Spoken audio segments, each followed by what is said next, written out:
हमारे पाकिस्तान में जो सबसे ज़्यादा कॉमन डेंटल प्रॉब्लम्स हैं वो गम्स के प्रॉब्लम्स हैं और दांतों में कीड़ा लगना है। तकरीबन 70% पॉपुलेशन में जो गम्स की डिज़ीज़ है वो बहुत ज़्यादा कॉमन है और उसकी जो वजह है वो ये है कि दांतों की सही तरह से सफाई ना होना। ख़ास तौर पे रात को सोते हुए ब्रश ना करने की आदत जो है उसकी वजह से जो गम्स के प्रॉब्लम्स हैं वो होते हैं।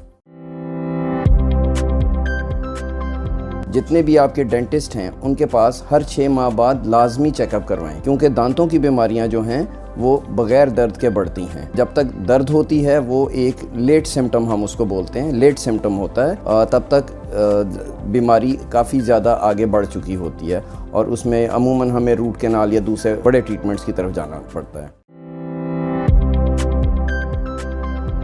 लोग हमें आम तौर पे पूछते हैं कि जी दांतों को सफ़ेद रखने के लिए क्या हम घर में कुछ कर सकते हैं या घरेलू टोटके ऐसे कोई हैं। हम लोग डॉक्टर हम ऐसी चीज़ों को रिकमेंड नहीं करते हैं, क्योंकि जो भी चीज़ दांतों को सफ़ेद रखने के लिए होती हैं वो आपके जो दांतों की बाहर वाली लेयर है जिसको हम एनामल कहते हैं उनको वो स्क्रैच करती हैं। बाज़ औक़ात शुरू में वो दांत बहुत ज़्यादा सफ़ेद नज़र आने शुरू हो जाते हैं, लेकिन कुछ अरसे बाद वो पहले से ज़्यादा ख़राब हो जाते हैं। एक तो बच्चों के जंक फूड को बिल्कुल ख़त्म होना चाहिए। बच्चों की जब जैसे ही डेंटिशन स्टार्ट हो तो पेरेंट्स को चाहिए चाहे गॉज से उसकी क्लीनिंग करें, उनकी क्लीनिंग स्टार्ट करा दें, उनको ब्रशिंग की हैबिट डालें और उनको फास्ट फूड से मना करके उनको जो अच्छी फूड होती है, हार्ड फूड होती है वो दें जो सेल्फ क्लिनजिंग का काम करती है, जैसे एप्पल होते हैं या आप सिट्टा वगैरह खा सकते हैं। तो इस वजह से आजकल ये ज़्यादा इशूज़ हैं क्योंकि बच्चे सख्त चीज़ें खाने से अवॉइड करते हैं, वो ज़्यादा वो चीज़ें लेना पसंद करते हैं जो सॉफ्ट होती हैं और वो उनको ना सिर्फ डिके करती हैं टीथ को बल्कि वो सेल्फ शेडिंग और सेल्फ इरप्शन को भी रोकती हैं।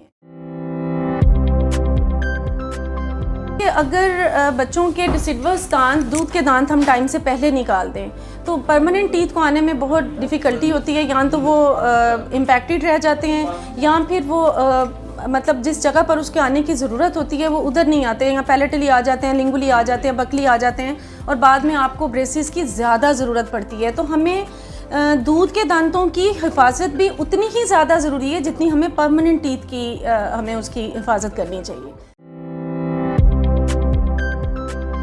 कि स्केलिंग से ऐसा कुछ भी नहीं होता, ये एक आम लेमैन का कंसेप्ट होता है कि स्केलिंग कराने से दांत वीक हो जाते हैं। इनफैक्ट होता ये है कि अगर जो फूड दांतों पे चिपकी रह जाती है, जो प्लाक की शक्ल इख्तियार कर लेती है और फिर कुछ अरसे के बाद उसमें हार्ड कैलकुलस बन जाता है, अगर हम वो टीथ से उसको रिमूव ना करें तो वहाँ बैक्टीरियल ग्रोथ की साइट्स बन जाती है। तो इससे बचने का तरीका ये होता है कि प्लीज़ आप स्केलिंग से बिल्कुल भी ना डरें।